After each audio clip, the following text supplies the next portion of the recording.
ভাইরা আমার, আল্লাহু আকবার শব্দটা সাহাবায়ে কেরাম দিয়েছিলেন। সুবহানাল্লাহ বলবেন না?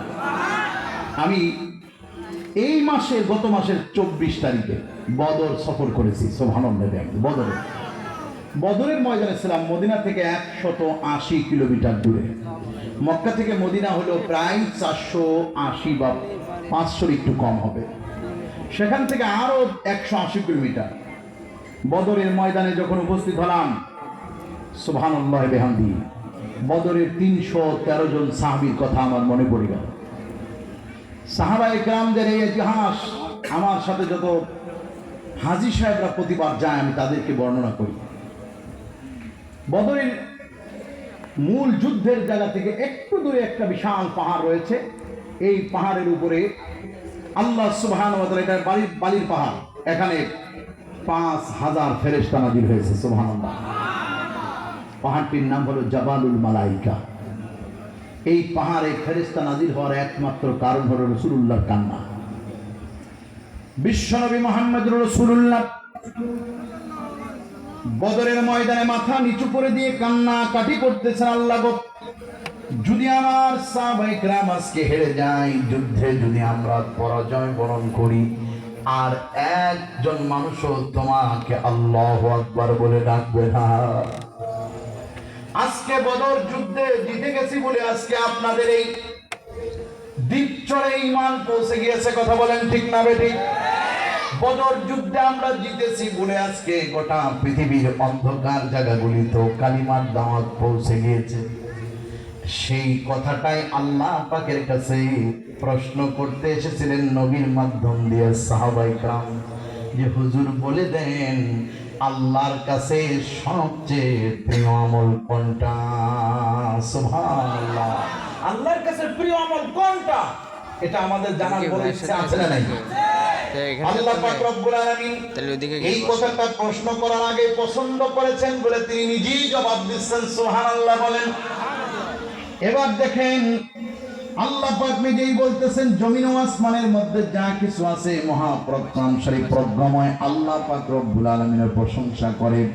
এবং ইয়া আইয়ুহাল্লাযীনা আমানু, হে ঈমানদারেরা, লিমা তাকুলুনা মা লা তাফআলুন, তোমরা যেটা বলো সেটা যদি না করো, লিমা কেন তাকুলুনা সেই কথাগুলি বলছো, মা লা তাফআলুন যা তোমরা করবে না।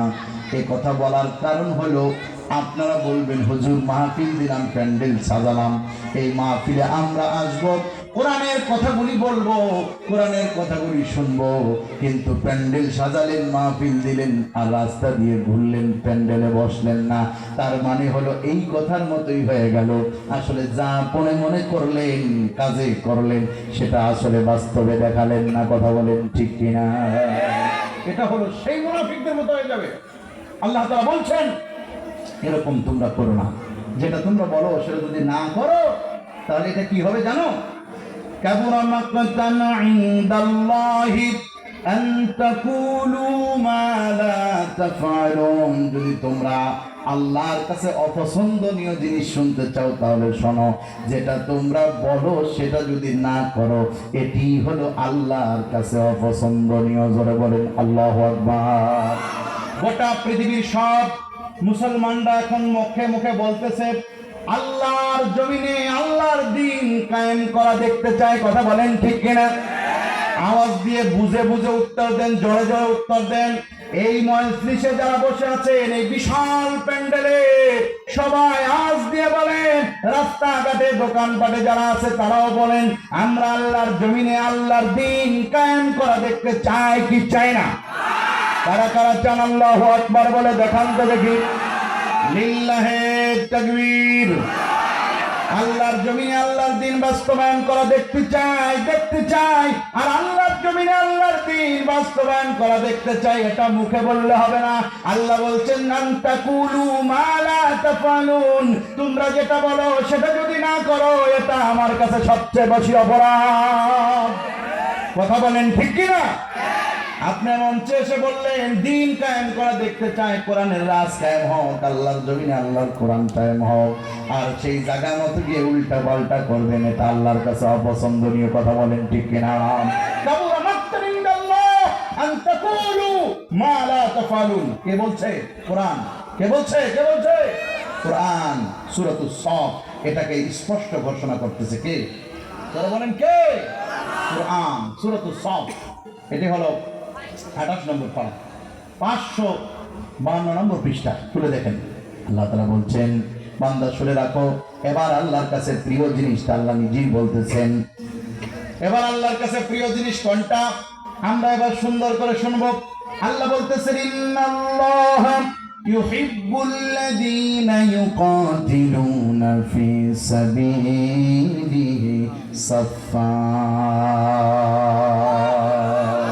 ফি সাবিলিহি সাফফান কাআন্নাহুম বুনয়ানুম মারসুস। আল্লাহ রাব্বুল আলামিন বলছেন, ইন্নাল্লাহা, নিশ্চয় আল্লাহর কাছে, ইউহিব্বুন, পছন্দনীয় আমল হলো, আল্লাযীনা, ওই আমলগুলো আল্লাহর কাছে পছন্দনীয়, ইউকাতিলুনা ফি সাবিলিল্লাহ। ইউকাতিলুনা ফি সাবিলিহি আই ফি সাবিলিল্লাহি, আল্লাহ তাআলার রাস্তায় যারা আল্লাহর রাস্তায় জিহাদ করে। সুবহানাল্লাহ বলে। জিহাদের আবার অপব্যাখ্যা করা হয়েছে। যাহাদের অপব্যাখ্যা করা হয়েছে এভাবে, অলিকিন্দর কলম কাফি দুশ্মন আস। বলা হয়েছে যে কলম ছিল দুশ্মনের হাতে। কলম কোথায় ছিল? দুশ্মনের হাতে। অতএব কলম যেহেতু দুশ্মনের হাতে ছিল আর খাতা ছিল, দুশ্মন যেমনে খুশি তেমনে ইচ্ছে মতো জিহাদের অপব্যাখ্যা লিখে দিয়েছে।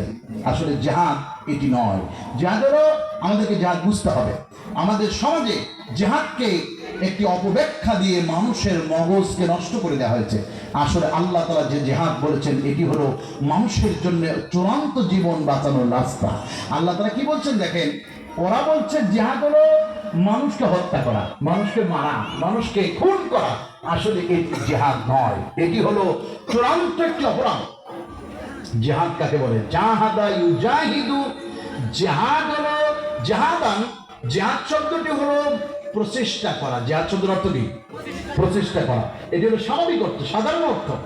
আর এটির উচ্চাঙ্গ অর্থ হলো মানুষের সর্বশেষ প্রক্রিয়ায় যেই সিস্টেম অবলম্বন করলে সে নিজেকে হেফাজত করতে পারবে, দ্বীন ইসলাম হেফাজত করতে পারবে, কোরআনের ইজ্জত রক্ষা করতে পারবে, নিজের মাতৃভূমি রক্ষা করতে পারবে, নিজের ইজ্জত, নিজের অস্তিত্ব, নিজের মেয়ে, নিজের মা, নিজের স্ত্রীর ইজ্জত, অস্তিত্ব হেফাজত করতে পারবে, ওই চূড়ান্ত অবস্থান অবলোকন, অবস্থান নিজেকে বাতলানোটার নাম হলো জিহাদ। সুবহানাল্লাহ বলে।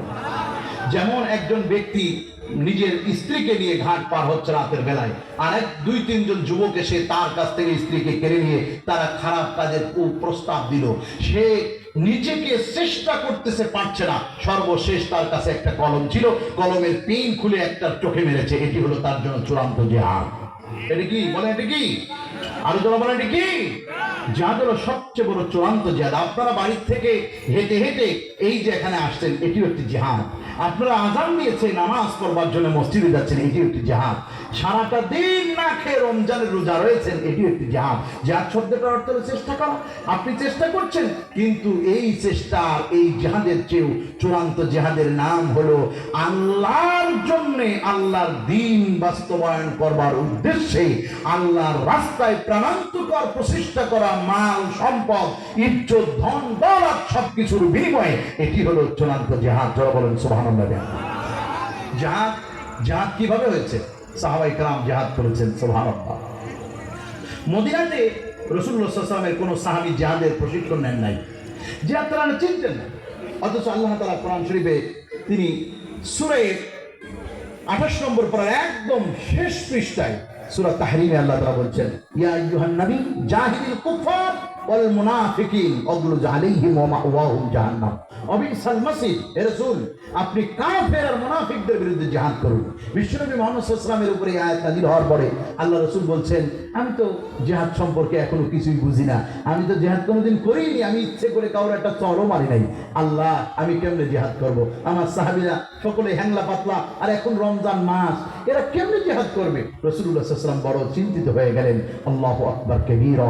বিশ্বনবী মুহাম্মদ সাল্লাল্লাহু আলাইহি ওয়াসাল্লামের উম্মতরা, তার সাহাবীরা, হাতে গড়া সাহাবী, এত ঈমান দস্তান ছিল, কার পায়ে জুতা, কার পা মাথায় টুপি, কার গায়ে পোশাক, এগুলো তারা দেখতেন না। কার পা পেটে খাবার আছে কি নাই তারা দেখতেন না, দেখতেন কার হৃদয়ে ঈমান আছে। কথা বলেন আল্লাহু আকবার।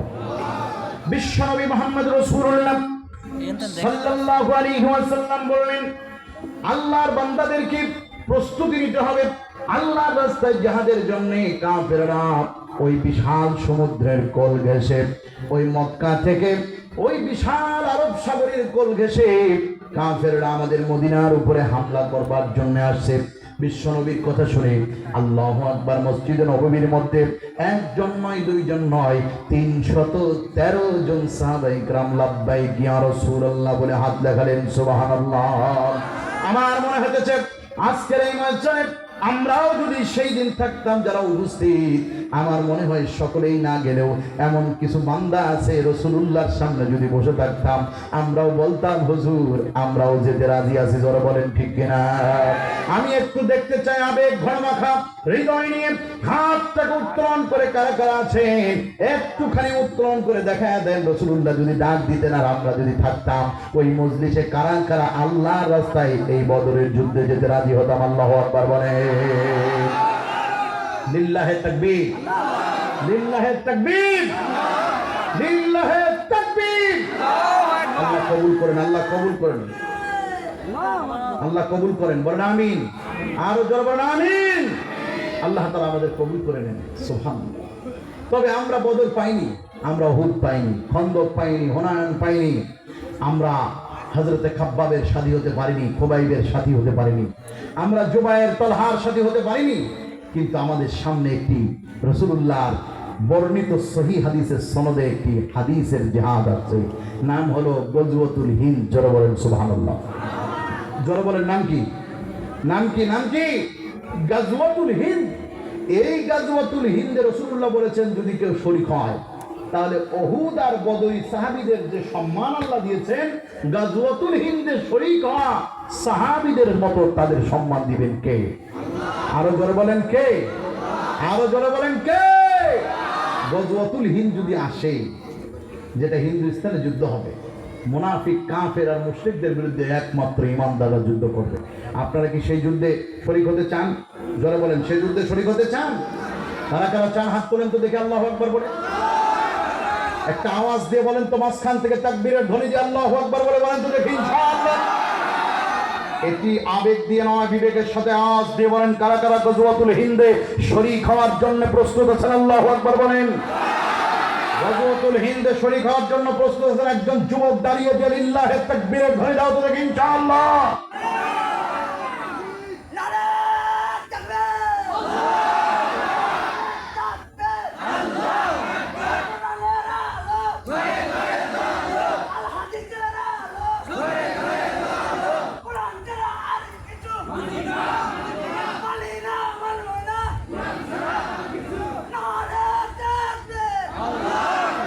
গাজওয়াতুল হিন্দ হলো শেষ জামানার এক পবিত্র যুদ্ধ, যেই যুদ্ধে অংশগ্রহণকারীরা 100-র মধ্যে 99 জন মারা যাবে।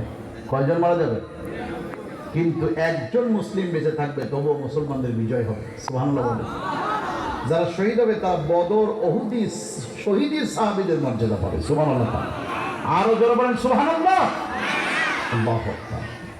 এই সামান্য ছোট্ট জীবনে একটু আয়েশ করে 2 দিন পরে ডায়াবেটিস হয়ে মাজা কুজো হয়ে এই রোগ ও রোগ নিয়ে মরার চেয়ে আল্লাহর জান্নাতে যাওয়া আমাদের জন্য সবচেয়ে শ্রেয়। জোরে বলেন ঠিক না বেঠিক? ভাইরা আমার, বিশ্বনবী মুহাম্মদ রাসূলুল্লাহ সাল্লাল্লাহু আলাইহি সাল্লাম সাহাবীদেরকে ওয়েলকাম করলেন। আল্লাহর কাছে সবচেয়ে প্রিয় একটি আমল তোমাদেরকে জানিয়ে দিই, ইন্নাল্লাহা ইউহিব্বুল্লাযীনা ইউকাতিলুনা ফি সাবিলিহি সাফফা। নিশ্চয় আল্লাহর কাছে সবচেয়ে প্রিয় আমল হলো আল্লাহর রাস্তায় জিহাদ করা। আর এই জিহাদ সাহাবায়ে কেরাম কেমনে করেছেন দেখেন। আল্লাহু আকবার। বিশ্বনবী মুহাম্মদুর রাসূলুল্লাহ সাল্লাল্লাহু আলাইহি সাল্লাম ডাক দিলেন আমার সাহাবীদেরকে, তোমরা রোজা অবস্থায় আছো, আমি তোমাদেরকে ওয়েলকাম করছি, আহ্বান করছি। জীবনের প্রথম যুদ্ধ হবে কাফেরদের বিরুদ্ধে। কাফেররা মক্কা নগরী দিয়ে আরব সাগরের কোনা দিয়ে আমাদের উপরে যুদ্ধ করবার জন্য রণসাজে সজ্জিত হয়ে আসছে। এদিকে মুসলমানদের মাত্র ৩-৪টা ঘোড়া আর 2টা উট আর সামান্য কয়েকজনের হাতে রয়েছে তলোয়ার। এই নিয়ে সাহাবায়ে কেরামদেরকে বিশ্ব নবী মুহাম্মদ সাল্লাল্লাহু আলাইহি ওয়াসাল্লাম বললেন, চলো এইভাবে যেতে হবে। 180 কিলোমিটার রাস্তা অতিক্রম করে বিশ্ব নবী মুহাম্মদুর রাসূলুল্লাহ সাল্লাল্লাহু আলাইহি ওয়াসাল্লাম কলিজার টুকরা সাহাবীদেরকে আল্লাহর নবীর সাথে নিয়ে আস্তে আস্তে করে চলতে শুরু করলেন। প্রতিমধ্যে বিশ্ব নবী মুহাম্মদুর রাসূলুল্লাহ সাল্লাল্লাহু আলাইহি সাল্লামের কাফেলার মধ্যে পানির সংকট দেখা গেল। আল্লাহর নবী বললেন, সাহাবায়ে কেরাম তোমরা দেখো তো দেখি আশপাশে কোথাও পানি পাওয়া যায় নাকি। সাহাবায়ে কেরাম পানি তালাশ করতে লাগলেন। পানি তালাশ করতে করতে কোথাও পানি পাওয়া গেল না।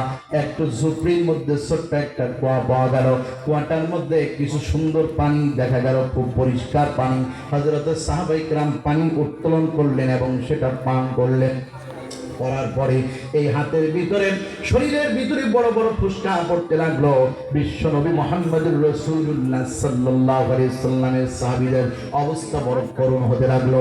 সাহাবায়ে কেরাম দৌড়ে চলে গেলেন ওই জায়গার মধ্যে যেখানে রাসূলুল্লাহ বসেছিলেন। ডেকে বললেন, বিশ্ব নবী গো, চলেন তাড়াতাড়ি, আপনার সাহাবীদের অবস্থা বড় খারাপ। আল্লাহর নবী তাড়াতাড়ি চললেন। তাড়াতাড়ি এসে সাহাবায়ে কেরামদের কাছে জানলেন, কি হয়েছে তোমাদের বলো।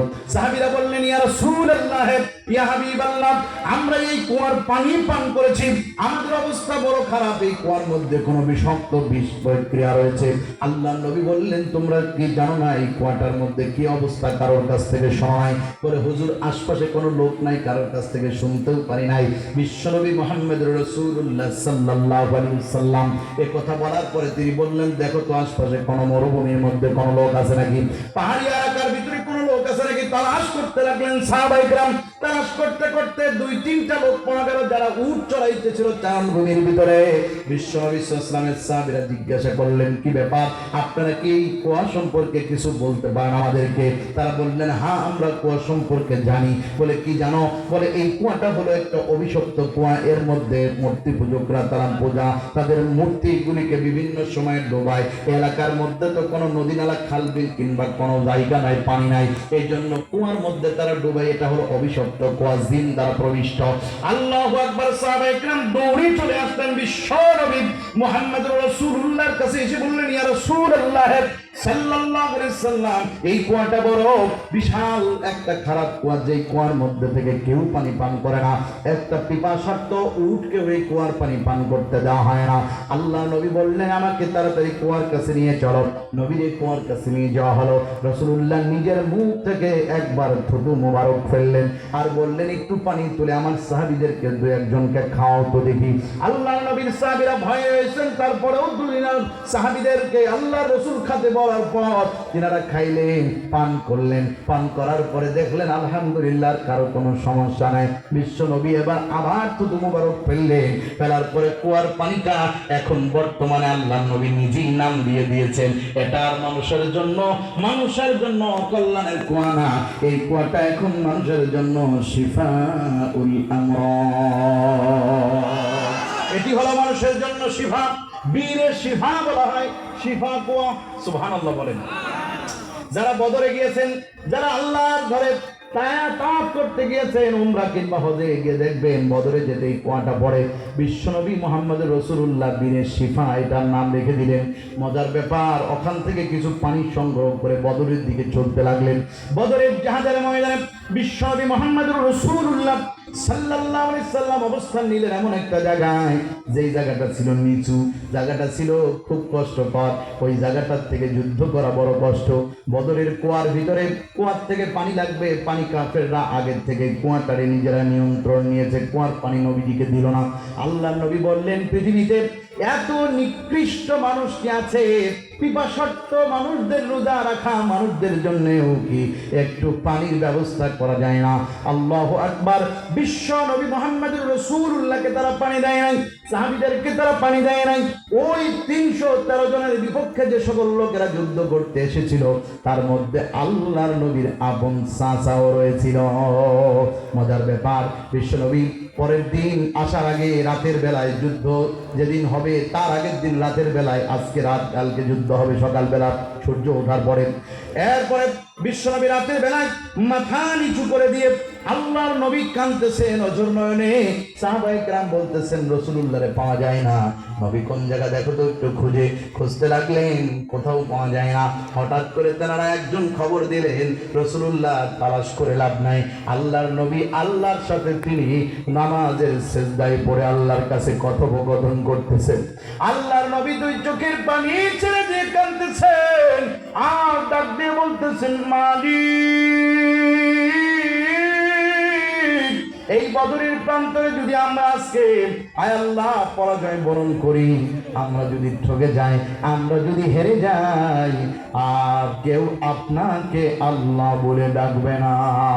বিশ্বনবী মুহাম্মদুর রাসূলুল্লাহ সাল্লাল্লাহু আলাইহি ওয়াসাল্লাম আল্লাহর কাছে এভাবে কান্নাকাটি করার পরে আল্লাহ পাক তারে একটা আশ্বস্ত করলেন। সাহাবীরা তাকায় দেখলেন রাতের অন্ধকার দূর হয়ে গেল। এই যে একটা আলো, এর চেয়ে হাজার গুণ আলো হয়ে আসমান থেকে একটা শিকল যেমন আরেকটা শিকলের সাথে এরকম করে বাঁধা থাকে, কেওড়া দেওয়া থাকে, একটার সাথে আরেকটা বাঁধা। আল্লাহর নবী সাহাবীরা দেখলেন আসমান থেকে এই রকম আস্তে আস্তে আস্তে আস্তে করে আল্লাহ পাক রব্বুল আলামিন কি যেন নামায়া দিতেছে। অনেকক্ষণ ধরে নামতে লাগলো। বিশ্বনবী যখন সেজদা শেষ হয়ে গেল, রাসূলুল্লাহকে জিজ্ঞাসা করা হলো, হুজুর এই পাহাড়ের উপরে কি যেন নামতেছিল?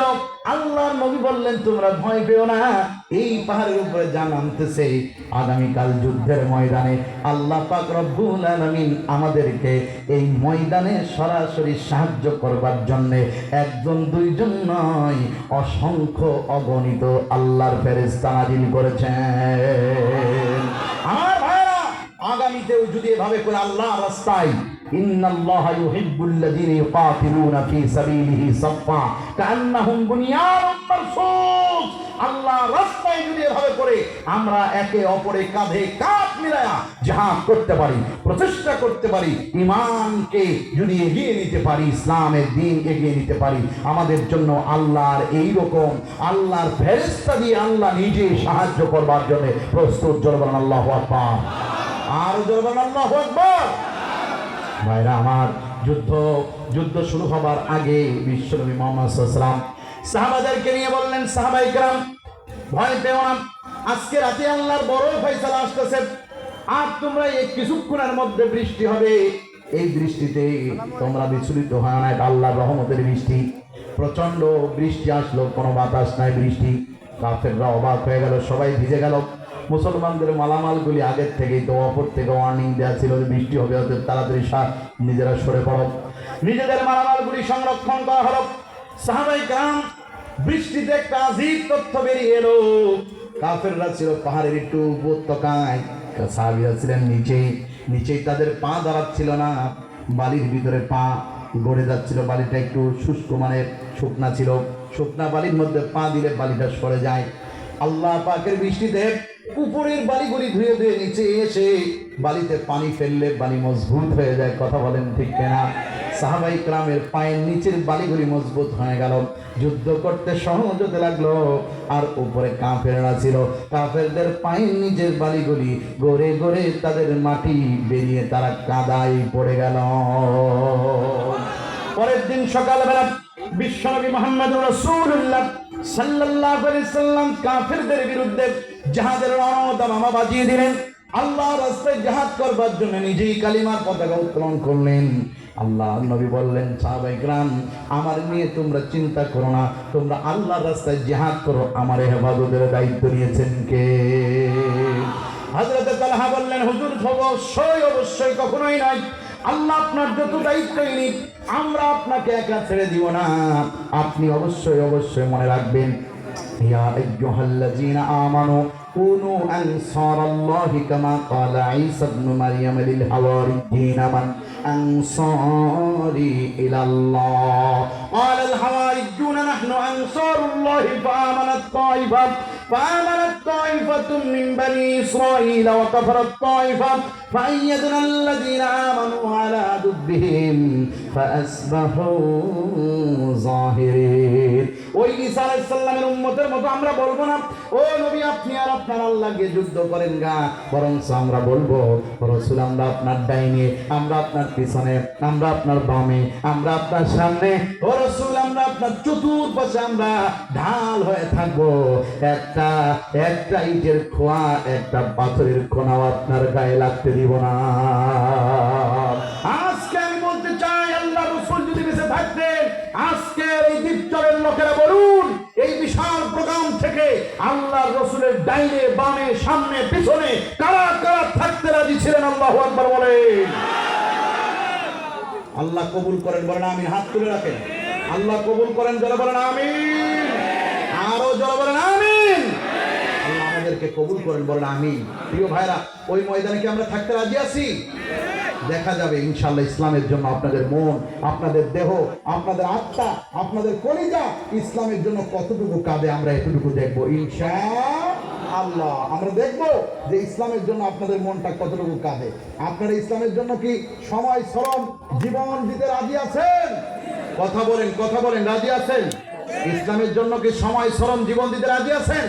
কারা কারা রাজি আছেন? হাত তুলে বলেন তো আল্লাহু আকবার। আরো জোরে বলেন আল্লাহু আকবার। এখানে বৃদ্ধরা আছে, শিশুরা আছে, যুবকরা আছে, নওজোয়ান আছে, ছোট বড় সবাই আছে। আল্লাহর জন্য, কোরআনের জন্য, ইসলামের জন্য, ইমানের জন্য, কোরআনের সম্মান রক্ষা করবার জন্য নিজে নিজের সম্পদ সন্তান সব কিছু বিলিয়ে দিতে কারা কারা রাজি আছেন? আল্লাহু আকবার বলেন।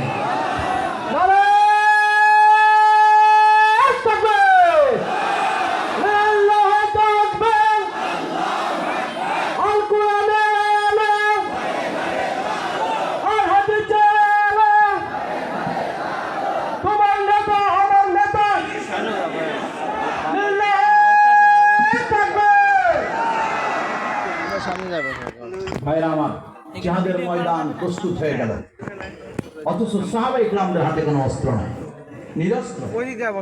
যুদ্ধের প্রারম্ভ থেকে বিশ্বনবী মুহাম্মদ রাসূলুল্লাহ সাল্লাল্লাহু আলাইহি সাল্লামের সাহাবীরা কোনো ভয় নাই। তারা বলছেন জীবন দেওয়ার জন্য যারা এগিয়ে যায় তাদের সামনে কোনো পরা শক্তি এসে দাঁড়াতে পারে না। কথা বলেন ঠিক কিনা? পারবেন তো ইনশাআল্লাহ?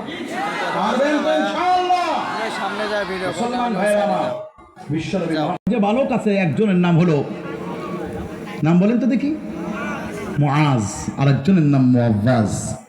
মুআজ আর মুআজ, এই মুআজ আর মুআজ আপন মায়ের উদর থেকে বের হওয়া দুই ভাই, কলিজার টুকরা। সুবহানাল্লাহ বিহামদি। ওই ময়দানের মধ্যে একজন ছোট্ট বালক, দুইজন ছোট বালক, এক চাচা মিয়ার হাত ধরে বলতে, চাচা আপনি কি আমাদের বলতে পারেন আল্লাহর নবীকে সারা জীবন বেশি কষ্ট দিয়েছে এই কাফেরদের মধ্যে কেনা? যারে জিজ্ঞাসা করা হলো তিনি আর কেউ নন, তিনি হলেন বিশিষ্ট সাহাবী হযরতে আব্দুল্লাহ ইবনে মাসউদ রাদিয়াল্লাহু তাআলা আনহু। তারে জিজ্ঞাসা করা হলো, বলেন তো দেখি রাসূলুল্লাহর সবচেয়ে কষ্ট দিয়েছে কে?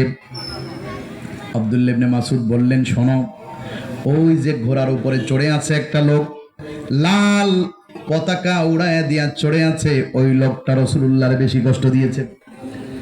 আর কিছুই জিজ্ঞাসা করে নাই। দুই ভাইয়ের ভিতরে কি পলিটিক্স ছিল, কি পলিচি ছিল, তার আর কোনো কথা নয়। এবার আস্তে করে চাচার কাছ থেকে সরে গেল। কিন্তু আব্দুল্লাহ ইবনে মাসউদ বললেন, ভাই আমার বালকরা শোনো, তোমরা যে ওনার কাছে যাচ্ছ ওই লোকটা সম্পর্কে কোনো জ্ঞান তোমাদের আছে নাকি?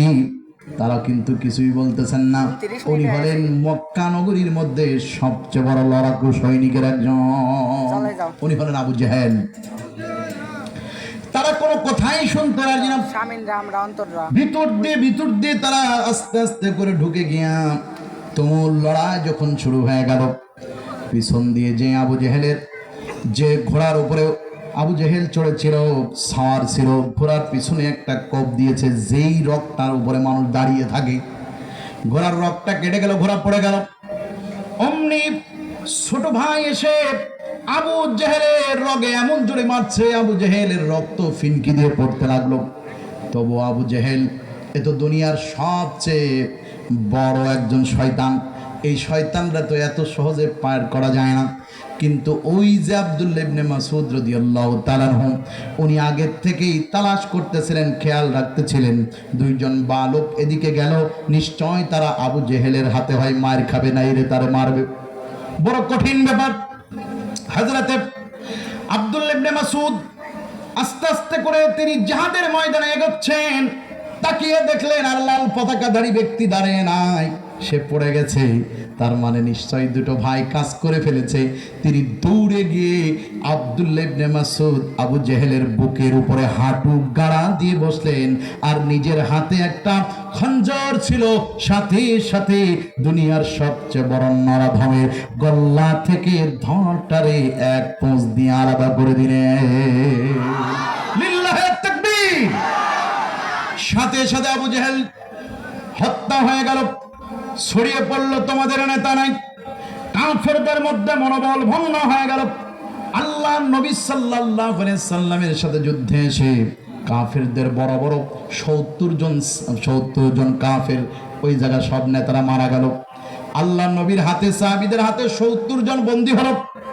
নবীজি বললেন যুদ্ধ শেষে ওই যুদ্ধে কাফেরদের বিপক্ষে, মুসলমানদের পক্ষে, ইমানদারদের পক্ষে একজন দুইজন নয়, ওই জায়গায় একটা বিশাল প্লেট দাঁড় করানো আছে, একটা বিশাল সাইনবোর্ড দেওয়া আছে।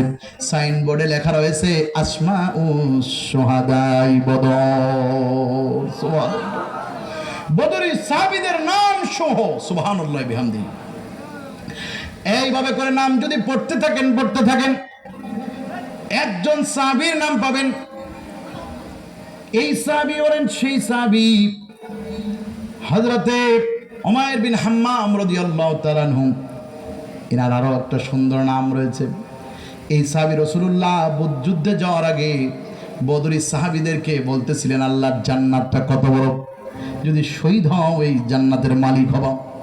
উনি নিজের হাতের মধ্যে খেজুর খাচ্ছিলেন, খেজুরগুলি খুঁটে খুঁটে খাচ্ছিলেন। অনেকে বাদাম খায়, ওই খেজুরগুলি তিনি দূরে নিক্ষেপ করে দিয়ে বললেন হুজুর আর খেজুর খেতে আমার সময় লাগবে, অনেক দেরি হয়ে যাবে, আপনি আমার সেই জান্নাতের দিকে নিয়ে চলুন যেই জান্নাতটা এই জমিন আর আসমানের চেয়েও বড়। সুবহানাল্লাহ। ওই যুদ্ধের ময়দানে একই সিরিয়ালে 3 বাপ বিটার নাম লেখা, একজন হলো বাবা আর দুইজন হলো ছেলে। সুবহানাল্লাহ বলেন না। এই যুদ্ধ হলো সেই যুদ্ধ, একজন স্ত্রী তার স্বামীকে পাঠিয়েছে বিশ্বনবীর পক্ষে জিহাদ করতে হবে। স্বামী জিহাদের ময়দানে গিয়ে শহীদ হয়ে গেল। স্ত্রীর কাছে খবর এলো বিশ্বনবী মুহাম্মদ সাল্লাল্লাহু আলাইহি ওয়াসাল্লামের, জিহাদে গিয়ে তোমার স্বামী শহীদ হয়ে গেছে। স্ত্রী বলছে আমি তো খবর শুনতে চাইনি, আমার স্বামী শহীদ হয়েছে, তার সাথে জান্নাতের গেটে আমার দেখা হবে। আল্লাহু আকবার। তুমি আগে বলো বিশ্বনবী কেমন আছে। মা মেয়েদের জন্য আমি এই কথা আজকে রেখে দিতে চাই। গোটা পৃথিবীতে পুরুষরা যেমন রসুলুল্লাহর প্রেমে প্রেমিক, ঠিক ঠিক মেয়েরাও রসুলুল্লাহর তার চেয়েও কোনো কম ভালোবাসেন নাই। সুবহানাল্লাহ। মেয়েরাও রসুলকে অত্যন্ত ভালোবেসেছেন। আল্লাহু আকবার কবীরা, আল্লাহু আকবার কবীরা। এরপরে তিনি যখন শুনলেন তার স্বামী হত্যা হয়েছে, শহীদ হয়েছেন, মারা গেছেন, মহিলা বললেন যাও আমার বড় ছেলে কই, আমার বড় বেটার হাতে আমি জুলফিকার তুলে দিলাম, তুমি রাসূলুল্লাহর পক্ষে জিহাদ করোগে। বড় বেটা যখন জিহাদ করতে করতে শহীদ হয়ে গেল, মহিলা পাগলের মতো দৌড়াচ্ছেন ময়দানের আশপাশ দিয়া। একজন খবর দিল তোমার স্বামী মারা গেছে, তোমার ছেলেটাও তো শহীদ হয়েছে, মারা গেছে। মহিলা বললেন ছেলের খবর আমি জানতে চাই না, তোমরা আগে আমারে বলো, আমি তো রাসূলুল্লাহর চেহারাটা দেখতে পাচ্ছি না, তোমরা বলো আমার রাসূলুল্লাহ কেমন আছেন। আল্লাহর হাবিবের সংবাদ তারে দেয়া গেল না। তিনি বললেন রাসূলুল্লাহকে দেখতে পেলাম না। এক পর্যায়ে মহিলা বাড়িতে ফিরে গিয়ে তার মেজো ছেলেটাকে ডাক দিয়ে বললেন ছেলেরে কই তুমি। বলে মা আমি খেলা করছি। খেলা বাদ দাও, যেই জিহাদে আমার রাসূলুল্লাহ জিহাদ করতেছে, তোমার বাবা শহীদ হয়ে গেছে, তোমার ভাই শহীদ হয়ে গেছে, যাও তুমি যাও, এই ছোট্ট খঞ্জরটুকু নিয়ে আবু জেহেলের বিপক্ষে তুমি আল্লাহর রাস্তায় জিহাদে নেমে যাও। সামনে আমাদের জন্য এমন একটা জিহাদের সময় আসবে, যেই জিহাদটি হলো গজওয়াতুল হিন্দ। যেই গজওয়াতুল হিন্দে আমার ছোট্ট ছোট্ট যুবকদের থেকে শুরু করে বৃদ্ধ বৃদ্ধা নর নারী সকল মুমিনদেরকে আল্লাহর রাস্তায় জিহাদে নামতে হবে। এমন একটা দিন আমাদের সামনে আসতে পারে, কথা বলেন ঠিক কিনা? চতুর্দিকের অবস্থা দেখে মনে হচ্ছে গজওয়াতুল হিন্দের দামামার আওয়াজ পাওয়া যাচ্ছে, কথা বলেন ঠিক না ঠিক? আল্লাহ পাক রব্বুল আলামিন যদি এই গজওয়াতুল হিন্দ আমাদের সামনে এসে দাঁড়িয়ে দেন, ইনশাআল্লাহ আমি সবার আগে মাথায় পাগড়ি পরে আল্লাহর রাস্তায় জিহাদে নামতে রাজি। আপনারা কারা কারা রাজি আছেন? হাত তুলে দেখান।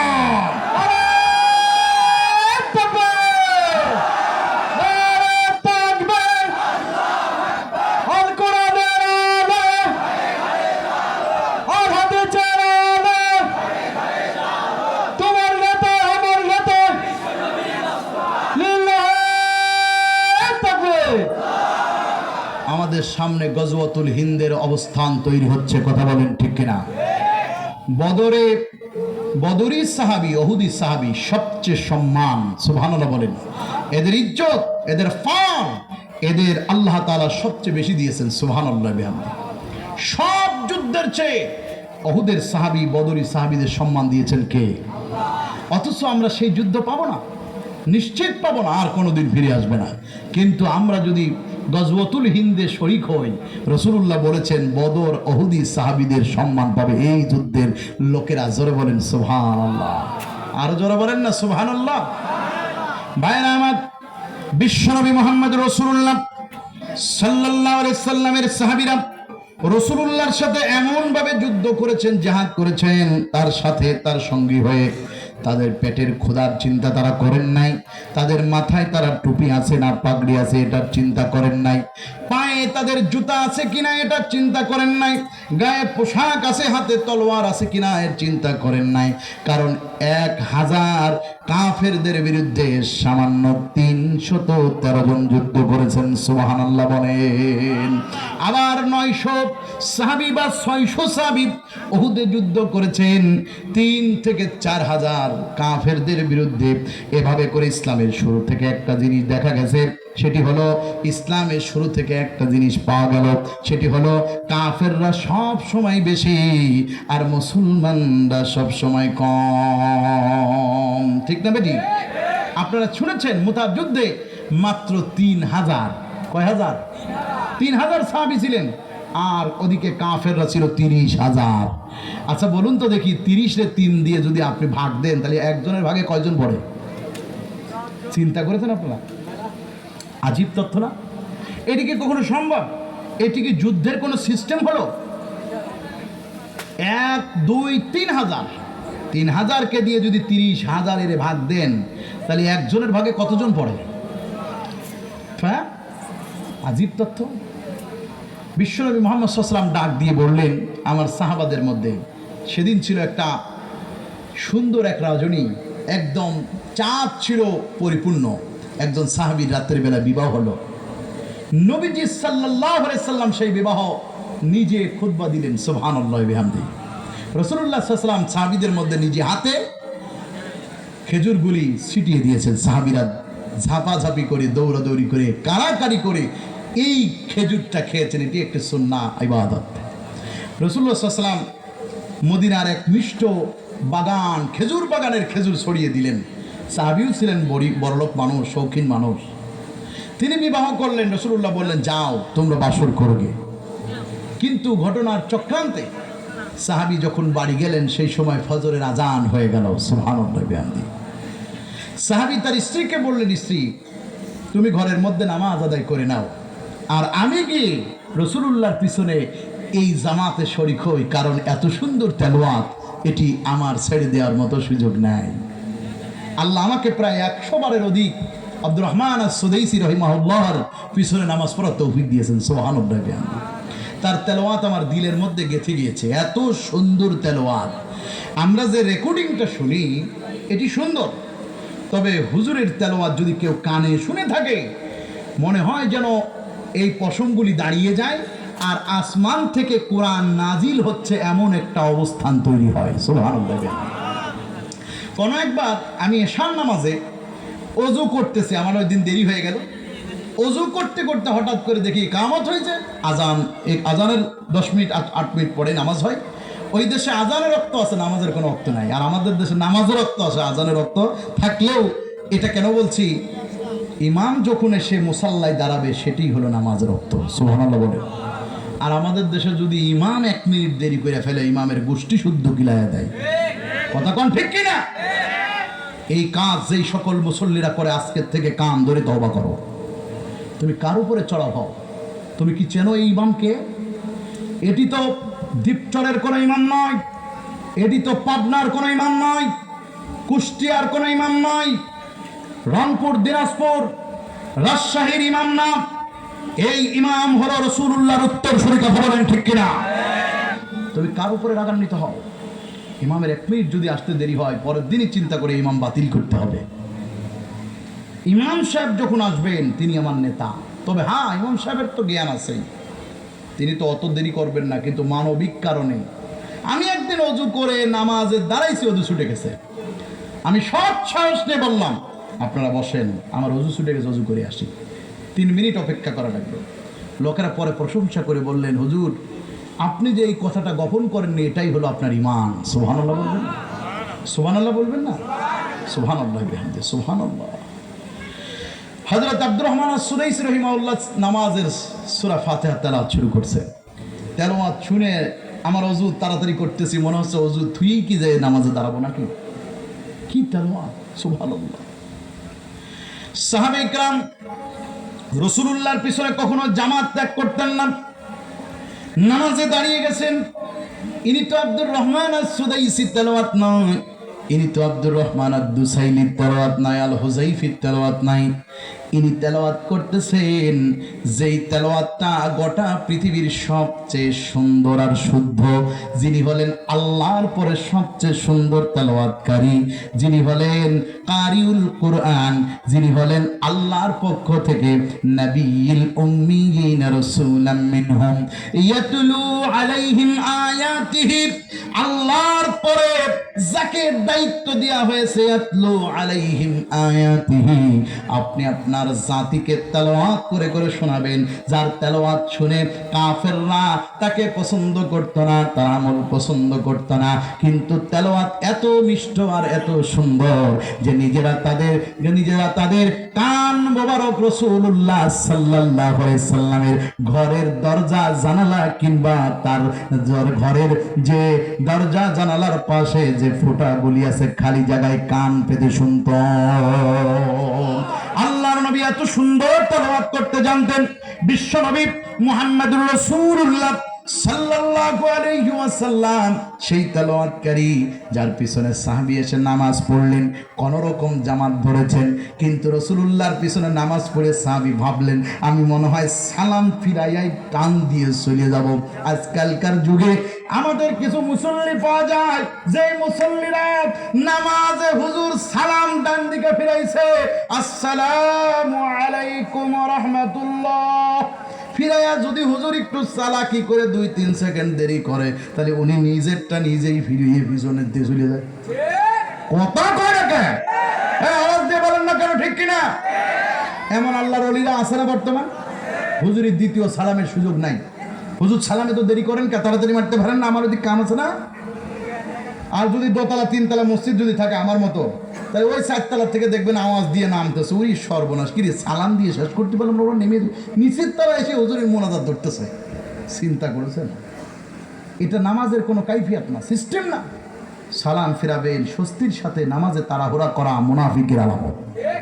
কথা বলেন না কেন? সারাদিনের মতো 5 ওয়াক্ত নামাজ পড়বেন তো পড়বেন, ভালো ফিরে পড়েন। কথা কন না কেন? এই নামাজ সালাম ফিরালেন, সাহাবী বিয়ে করছে না নতুন, বাসর তো করতে পারে নাই, মনে করছেন আজকে এই দ্বীপসরের মতো আমি একটু দূর হয়ে চলে যাই বাড়িতে, কিন্তু বাড়ি যাওয়ার কাজ শেষ। রাসূলুল্লাহ সালাম ফিরাইয়াই বললেন কেউ উঠবেন না, বসেন। সুবহানাল্লাহ কোন? যেই নবীজি বলছেন বসেন, ওই সাহাবী কেবল উঠতে গেছিল, ঠাস করে বসে পড়ছে। কিরে যাওয়া বন্ধ? রাসূলুল্লাহ বললেন কেউ যেতে পারবে না, কথা আছে, গুরুত্বপূর্ণ কথা। রাসূলুল্লাহ বললেন, তোমাদের সামনে যদি ঈমানকে কেউ ছিঁড়ে ফেলে তোমরা কি বসে থাকবা? সাহাবায়ে কেরাম বললেন এক সুরে জি না। বললেন, এই কোরআনকে কেউ যদি ধ্বংস করবার জন্য আসে, যত দূর থেকে আসুক না কেন, রোম থেকে, তারপরেও কি তোমরা বসে থাকবা? বললেন না। বললেন, আল্লাহর দ্বীন যদি কেউ ধ্বংস করে দিতে চায়, তোমরা কি সেই দ্বীনের পক্ষে জিহাদ করতে রাজি আছো? সাহাবায়ে কেরাম বললেন জি। আল্লাহ রসুল বললেন, তাহলে আমি তোমাদেরকে বলছি, আমার কাছে আজকে রাত্রে খবর এসেছে আসমান থেকে তোমাদের বিপক্ষে 30,000 রোমান সৈন্য তোমাদের বিপক্ষে জিহাদের জন্য প্রস্তুত হয়েছে। রণক্ষেত্রে তারা এসে পৌঁছে গিয়েছে বটে, তোমাদের চতুর্পাশ থেকে ঘিরে ফেলবে। অতএব তোমরা এই জিহাদে কারা কারা যেতে প্রস্তুত? অনেকেই হাত তুললেন। বিশ্বনবী বললেন, শুনে রাখো, তোমরা সকলে জিহাদ করবে, তবে এই জিহাদে প্রথম যে ব্যক্তির নাম ঘোষণা হবে তিনিই হবেন এই জিহাদের প্রথম সিপাহ সালার। ইনিই হবেন এই জিহাদের প্রথম ব্যক্তি যার হাতে পতাকা থাকবে। সুবহানাল্লাহ। রাসূল পাক সাল্লাল্লাহু আলাইহি সাল্লাম বললেন, আমার পালক পুত্র, আমার কলিজার টুকরা যায়েদ বিন হারিসা কোথায়? তিনি দাঁড়িয়ে গেলেন। রাসূলুল্লাহ সাল্লাল্লাহু আলাইহি সাল্লাম বললেন, তুমি ভিতরে যাও, তোমার মা হযরতে আয়েশার কাছ থেকে বিদায় নিয়ে আসো। উনি বললেন, হুজুর, আমার মায়ের কাছ থেকে বিদায় আনা লাগবে না, কারণ আমার মা পর্দার আড়াল থেকে আপনার সব কথা শুনেন। আমার মা তো এমন মা না যার কাছ থেকে বিদায় চাওয়া লাগে, আমার মা বিদায় দিয়ে দিয়েছে। সুবহানাল্লাহ। আল্লাহর নবী বললেন, যায়েদ বিন হারিসা কোথায় তুমি? আল্লাহ রাসূল সাল্লাল্লাহু আলাইহি সাল্লাম বলার সাথে সাথে যায়েদ বিন হারিসা দাঁড়িয়ে গেলেন, জিহাদের জন্য প্রস্তুত। বিশ্বনবী মুহাম্মদ রাসূলুল্লাহ সাল্লাল্লাহু আলাইহি সাল্লাম বললেন, জাফর বিন আবি তালিব কোথায় তুমি? বিশ্বনবীর কথা শুনে জাফর বিন আবি তালিব দাঁড়িয়ে গেলেন। আল্লাহর নবী এমন ভাবে নাম বলতেছেন, ভিতরে সাহাবীরা সব অবস্থান এমন তৈরি হয়ে গেছেন, কি ব্যাপার, এতগুলি যুদ্ধ পানি দিয়ে এসেছি, কোনদিন তো রাসূলুল্লাহ এভাবে কারণ নাম বলেন না। আজকে আল্লাহর নবীর কি হলো? আল্লাহর হাবিব সাল্লাল্লাহু আলাইহি ওয়াসাল্লাম একের পর এক নাম বলতেছেন। আল্লাহর হাবিবের নাম বলা দেখে সাহাবীরা সকলেই ভাবতেছেন, না বুঝি এই জিহাদের ময়দানে আল্লাহ রাসূল কতজনের নাম বলবেন। বিশ্বনবী বললেন, যাও, তুমি বাড়িতে চলে যাও, তোমার জানি সন্তান আছে, তোমার বিবি আছে, তাদের কাছ থেকে তুমি বিদায় নিয়ে আসো। মুসলমানরা তো সেই জাতি যে নিজের বিবির কোলের মধ্যে ঘুমিয়ে থাকলেও জিহাদের আওয়াজ যদি কানের মধ্যে ঘন্টা বাড়ি পড়ে যায়, বিবিকে রেখে আল্লাহর নবীর জন্য জিহাদ করতে তারা প্রস্তুত। সুবহানাল্লাহ বলেন না? আল্লাহু আকবার বলেন, আল্লাহু আকবার বলেন, আল্লাহু আকবার। জাফর বিন আবি তালিবের তো ছোট ছোট বাচ্চারা ছিল, ছেলেরা ছিল, মেয়ে ছিল। সম্ভবত আমি ইতিহাস পড়লাম, তার 2টা সন্তান ছিল। তার বিবিও বেশি একটা বয়স ছিল না, মাত্র 28-29 বয়স, এরকম হবে, 30 পার হয়নি। সেও যুবতী নারী। হযরতে জাফর বিন আবি তালিব তার বিবিকে ডেকে বললেন, ঘরের আগেই বাহির থেকে বলছেন, ঘরের মধ্যে যদি থাকো উঠানে আসো, ভিতরে ঢুকবো না। বিবি বললেন, হঠাৎ করে তুমি ফজরের নামাজের পরে এইভাবে আওয়াজ দিচ্ছ, কারণ কি? আল্লাহর হাবিব সাল্লাল্লাহু আলাইহি ওয়াসাল্লামের সাহাবী বললেন, আমাকে আল্লাহ রাসূল সাল্লাল্লাহু আলাইহি সাল্লাম জান্নাতের সুসংবাদ দিয়েছেন। সুবহানাল্লাহ। বলেন কিভাবে? বলে, আজকে আমাকে রাসূলুল্লাহ সাল্লাল্লাহু আলাইহি ওয়াসাল্লাম প্রথমে যায়েদ বিন হারিসা, তারপরে আমার নাম বললেন, আমার পরেও আরেকজনের নাম বলেছেন, আমি 2 নম্বরে আছি। এই জিহাদে আমাকে আল্লাহ রাসূল বলছেন, যদি প্রথমজন শহীদ হয়ে যায়, দ্বিতীয়জন আমি জিহাদের পতাকা ধরব, দ্বিতীয়জন শহীদ হলে তৃতীয়জন। তা আমার বোঝা হয়েছে এই জিহাদে আমি বাঁচবো না, আমি শহীদ হয়ে যাব। তুমি আমার জন্য দোয়া করো, আমার সন্তানদেরকে রেখে গেলাম, আমি যেই রাস্তায় জিহাদ করে মরব, শহীদ হব, এই রাস্তায় তুমি সন্তানদেরকে পাঠাও। সুবহানাল্লাহ, আল্লাহু আকবার। বিশ্বনবীর সাহাবী স্ত্রীর কাছ থেকে বিদায় নিচ্ছেন। স্ত্রী তাকে বলতেছেন, স্বামী একটা বারের জন্য একটু অপেক্ষা করেন, বাচ্চারা ঘরের মধ্যে খেলতেছে, ওদেরকে একটু কোলে চড়ায় একটু চুমা খেয়ে যান। হযরতে জাফর বিন আবি তালিব বলছেন, যদি আমি ঘরের ভিতরে বাচ্চাদেরকে নিয়ে কোলের মধ্যে চুমা খাই, দুনিয়ার মায়া আমার একটু আগলে ধরবে, আলিঙ্গন করবে, দুনিয়ার কোনো মায়া আমাকে স্পর্শ না করুক, বাচ্চাদেরকে খবর দেওয়ার দরকার নাই, এতটুকু বলবা তোমার বাবা আল্লাহর নবীর আদেশে জিহাদের ময়দানে শহীদ হতে গিয়েছে। সুবহানাল্লাহ। বিবি তার পিছন থেকে আঁচল পেরে ধরে টানলেন, বললেন যাহেন না, একটু দেরি করেন, আর একটু আপনার মুখখানা দেখি, একটু সময় দেন। দেখেন না, মানুষ যখন বিদেশে যায় তখন ওই দোতলায় শাহজালালে দেখা যায় ছুটি আর দিতে চায় না, আবার বিদেশ থেকে যখন ফেরে সবাই তখন হাসে। নিচতলায় হলো বাংলাদেশে হাসাহাসি, উপরের তলায় কাঁদাকাঁদি, কারণ বিদেশে চলে যাচ্ছে, আবার কবে আসবে, দেখা হবে কি না, মা মরে যেতে পারে, বাবা চলে যেতে পারে, আত্মীয় স্বজন যাবে, কারোর সাথে দেখা হবে না। বিশ্বনবী মুহাম্মদ সাল্লাল্লাহু আলাইহি সাল্লাম তার সাহাবীরা এভাবে করে বিদায় নিয়েছেন। বিদায় নেওয়ার পর রাসূলুল্লাহ সাল্লাল্লাহু আলাইহি ওয়াসাল্লামের কাছে এসে দাঁড়িয়েছেন। হুজুর বললেন, বিদায় হয়ে গেছে এত সহজে? বলেন, হুজুর আপনি বলেছেন আমাকে বাড়ি যেতে, আর আমি যদি এই জায়গা দাঁড়িয়ে বাড়ির থেকে দেরি করি, আপনি না জানি এর মধ্যে কোন কথাটা বলে ফেলবেন, আমি ভুল করব, আমি এটা পাবো না, হুজুর হতে পারে না। রাসূলুল্লাহ সাল্লাল্লাহু আলাইহি সাল্লাম বললেন, তোমাদের ঈমান আল্লাহ এত মজবুত করে দিয়েছেন, সুবহানাল্লাহ বিহামদিহি। আমি আপনাদের তো ঈমান মজবুতের কথা শোনাচ্ছিলাম, সেই ঈমান মজবুতের কাছে যদি এসে বলি আল্লাহর কোরআন, আল্লাহর দিন, আল্লাহর হুকুমত প্রতিষ্ঠা করবার জন্যে আমাদেরকে আবার একটা মুতার যুদ্ধ করতে হবে, আমাদেরকে আবার একটা ওহুদের যুদ্ধ করতে হবে, তাহলে লোকেরা বলবে হুজুর যুদ্ধ শিখাইয়ে দিয়ে গেছে। না, ইসলামের মুসলমানদের জীবনের একটা ধাপ, একটা পাঠ, একটা ধাপ হলো দাওয়াতি জীবন, আর একটা ধাপ হলো জিহাদের জীবন। কথা বলেন ঠিক না?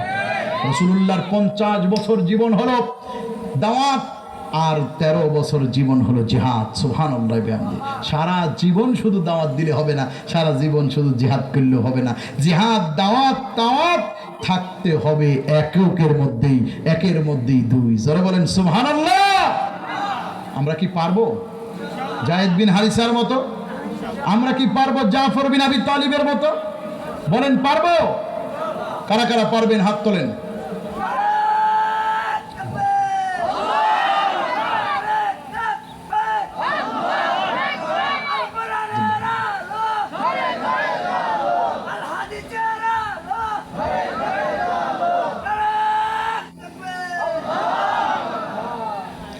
আল্লাহর নবী বললেন, তৃতীয় নম্বরে নাম ধরে ডাকলেন, আব্দুল্লাহ বিন রাওয়াহা, কোথায় তুমি দাঁড়িয়ে যাও? বিশ্ব নবীর ওই সাহাবী যে তার স্ত্রীকে ঘরের মধ্যে রেখে বাসর করতে পারে নাই, ফজর হয়ে গেল, রাসূলুল্লাহর পিছনে দাঁড়িয়ে নামাজ পড়েছেন। তিনি গায়ের মধ্যে তেমন পোশাক নাই, দৌড়ে এসেছেন, ফজর পড়েছেন, কোনো মতো দাঁড়ায় গিয়ে রাসূলুল্লাহর সামনে থরথর করে কাঁপতেছে। নবীজি বললেন, 3 নম্বর সেনাপতি তুমি। সাহাবী বললেন, তাহলে বাসরও শেষ, সব শেষ হয়ে গেল। রাসূলুল্লাহ বললেন, তোমার স্ত্রী তো নতুন, তুমি বাড়িতে যাও, খবর নাও, তোমার স্ত্রীর কাছ থেকে বিদায় নাও। আব্দুল্লাহ বিন রাওয়াহা ঘরের ভিতরে না ঢুকে দরজার সামনে দাঁড়ায়া স্ত্রীর নাম ধরে ডাকতেছেন, সালামা কই তুমি, বেরিয়ে আসো। সালমা বের হয়ে আসলেন। বের হয়ে আসার আগেই বললেন, স্ত্রী বললেন, ঘরের দরজাটা এখনো ভালো করে দেওয়া না, সামান্য একটু ফাঁকা আছে, ঘরের ভিতরে ঢুকেন, আপনার জন্য ওয়েলকাম করছি। আমি নামাজ পড়ে সেই ফজর থেকে অপেক্ষা করছি, সূর্য উদিত হয়ে গেল, আপনি এতক্ষণ দেরি করলেন, কারণ কি? আল্লাহু আকবার। আব্দুল্লাহ বিন রাওয়াহা বলছেন, আমার কলিজার টুকরা প্রিয়তমা, মদিনার এক সুন্দরী সুশ্রী তুমি এক নারী, তোমার হাতের ভিতরে এখনো মেহেদির কাঁচা দাগগুলি লেগে আছে, আমি তোমার শরীরে একটু স্পর্শ করেও দেখতে পারি না।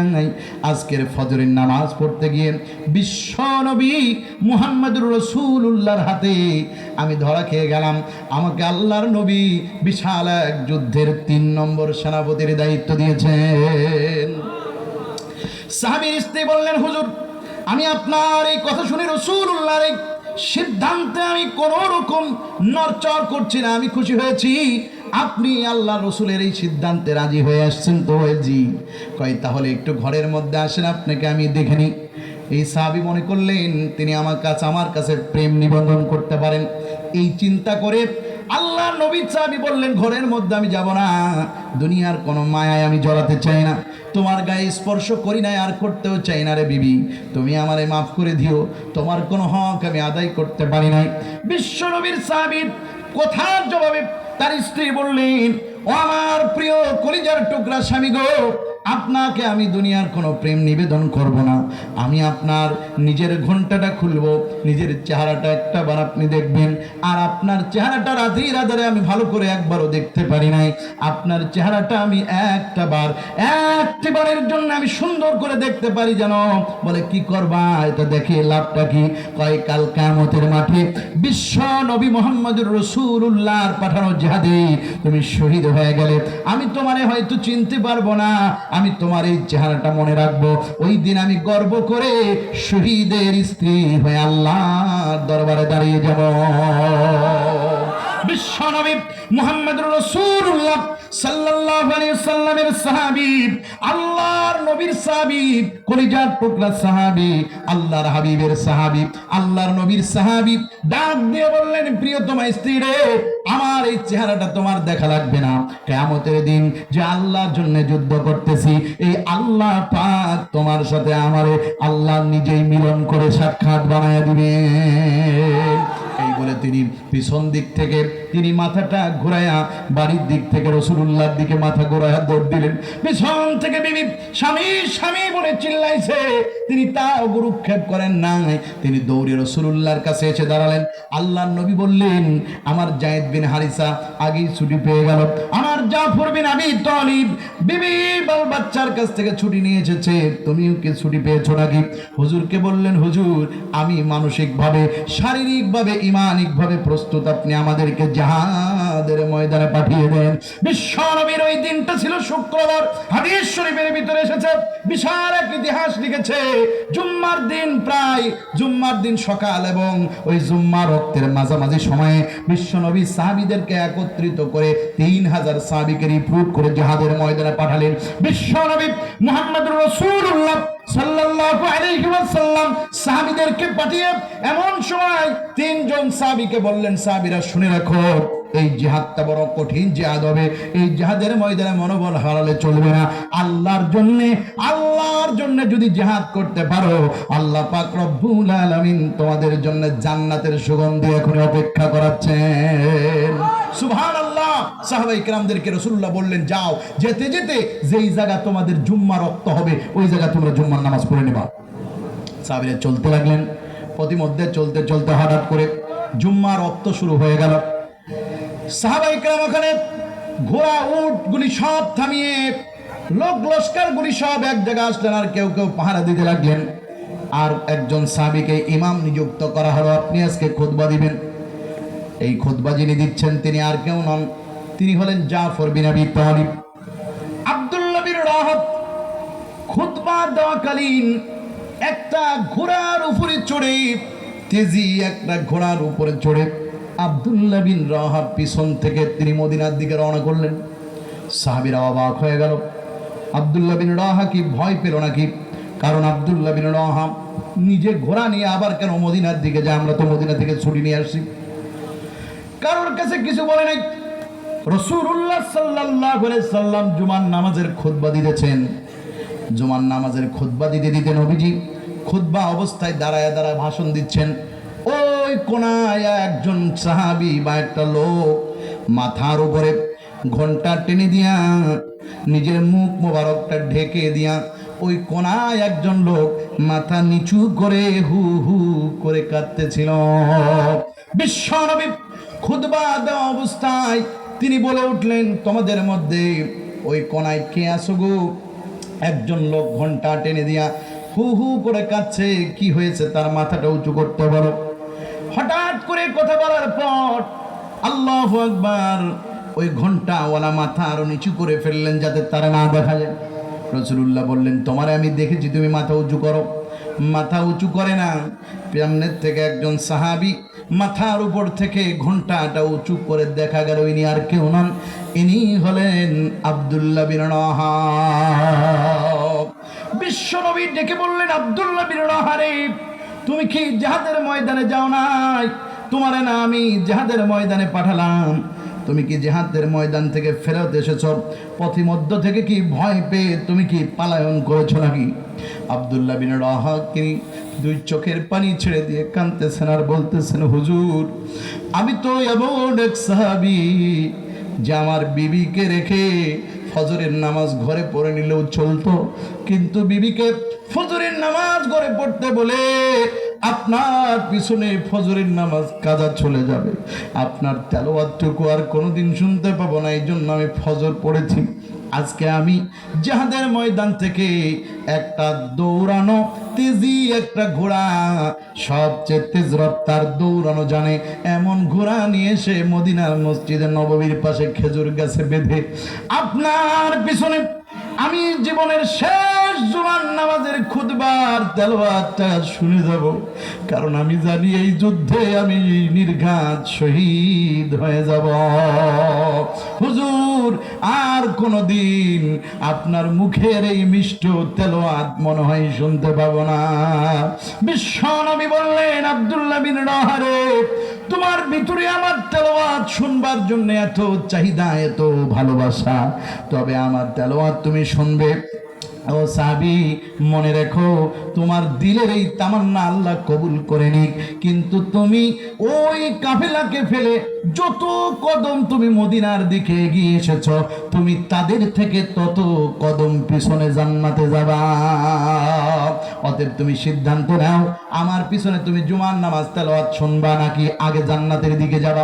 মনে রেখো আমি আল্লাহ রাসূল আমি তোমাকে অভয় দিয়ে বলছি, তোমাকে আমি ওয়াদা দিচ্ছি, আল্লাহ পাক রব্বুল আলামিন কাল কিয়ামতের মাঠে কঠিন মুসিবতের দিন পাড়ি দেওয়ার পর যখন আমাদেরকে জান্নাতের কথা বলবেন, আমরা যখন সবাই দল বলে জান্নাতের দিকে যাব, জান্নাতের ভিতরে আল্লাহ পাক আমার তেলাওয়াত তোমাদেরকে শোনাবেন।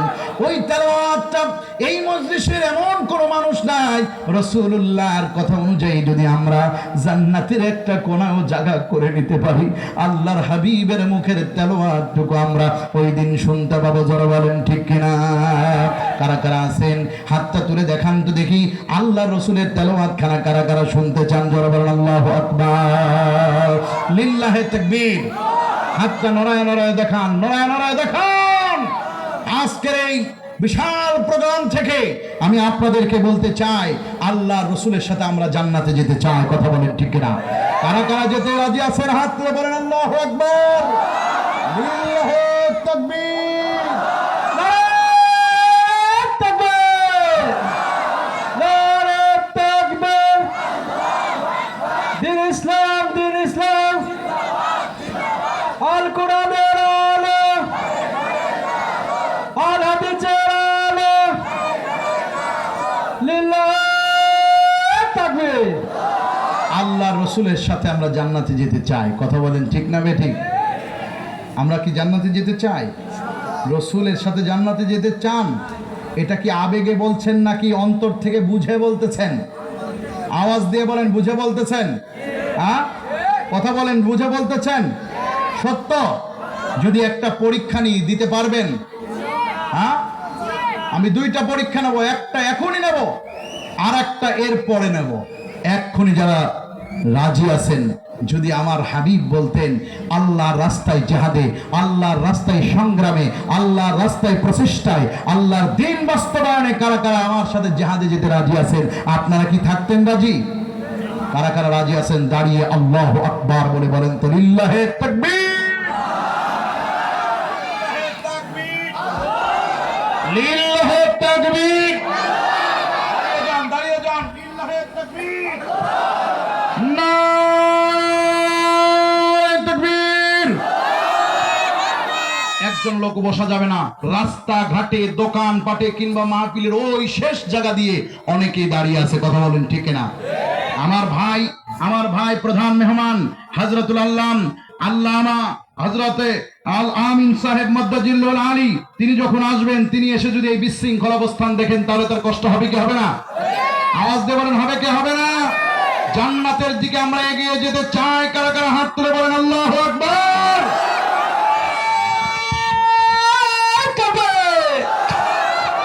আল্লাহু আকবার। দিন ইসলাম, দিন ইসলাম, আল কোরআনের আলো, আল হাদিসের আলো, তোমার নেতা আমার নেতা, আমার কেউ বসা যাবে না, কেউ বসতে পারবেন না, একদম এই বাঁশ বরাবর সামনের দিকে এগিয়ে বসতে হবে, এই জায়গায় বসা যাবে না, যেন একদম সবাই এগিয়ে আসে। ভাইরা পিছনে যারা আছেন দাঁড়িয়ে দাঁড়িয়ে থাকা যাবে না, বাজান আসেন সামনের দিকে এগিয়ে আসেন, আর জিকির করি লা ইলাহা ইল্লাল্লাহ।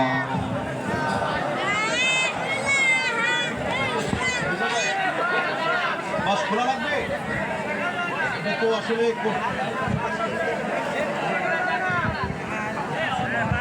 ভাইরা এটি হলো কর্তৃপক্ষের দায়িত্ব, এটি আমি সিদ্ধান্ত দিতে পারছি না বাস খোলা যাবে কিনা, এটি কর্তৃপক্ষ সিদ্ধান্ত নেবে,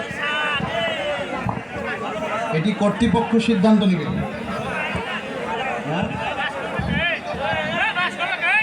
না বাস আগে খুলেন না ভাই, ভাই মানে সমস্যাটা কি হচ্ছে আমাকে বলেন। দেখা যাচ্ছে নাকি এইটার জন্য মুসলমানদের প্রথম পুরুষরা দেখায় দিয়ে গেছে, কথা বলেন ঠিক না বেঠিক? আরো জোরে আল্লাহু আকবার। মুসলমানদের প্রথম পুরুষরা সাহাবায়ে কেরাম, সুবহানাল্লাহ বলবেন না? আমরা সাহাবীদের উত্তরসূরি, কথা বলেন আল্লাহু আকবার। আমরা সাহাবীদের উত্তরসূরি, সাহাবীদের উত্তরসূরিরা পিঠ পেতে দেয় না, তারা বুক পেতে দেয়, আল্লাহু আকবার। যা আমরা এই যুগে এসে একদল সাহাবীদের উত্তরসূরি আমার ইসলামী আন্দোলনের লড়াকু ছাত্র ভাইদের দেখা গেছে আল্লাহর দ্বীনের জন্য, এই দেশের জন্য, ইমানের জন্য তারা বুক পেতে দিয়েছে, কথা বলেন ঠিক কিনা? পিছপা হয়নি, সামনে আমাদের সময় আসতেছে, ইনশাআল্লাহ আমরা পিছপা হব না, কথা বলেন ঠিক না বেঠিক? আপনারা কি পিছপা হবেন? কথা বলেন পিছপা হবেন? যদি বাংলাদেশের সম্মান রক্ষার্থে আরেকবার ডাক আসে, বাংলার জমিনে কোন কোন দালাল সন্তানরা আছেন, এই দেশ রক্ষা করার ইমানি দায়িত্ব আমরা কারা কারা রাজি আছি দেশের জন্য লড়তে, হাত তুলে দেখা।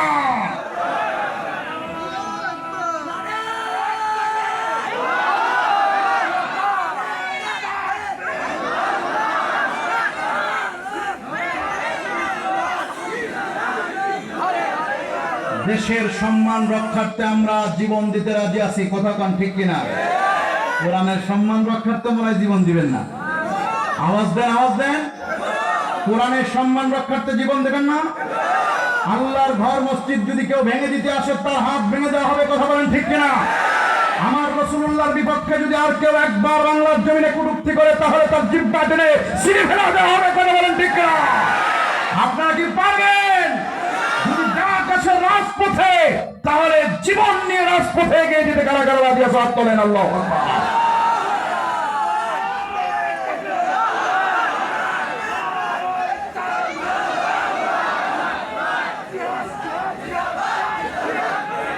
ভাইরা ভাইরা শুধু হাত তুললে হবে না, হাত তুললে হবে না, আমি প্রমাণে প্রস্তুতি, প্রমাণে বিশ্বাসী।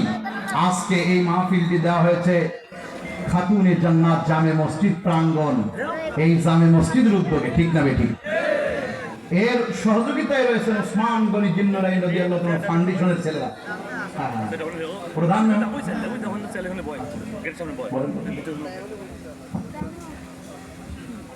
লিল্লাহি তাকবীর, লিল্লাহি তাকবীর।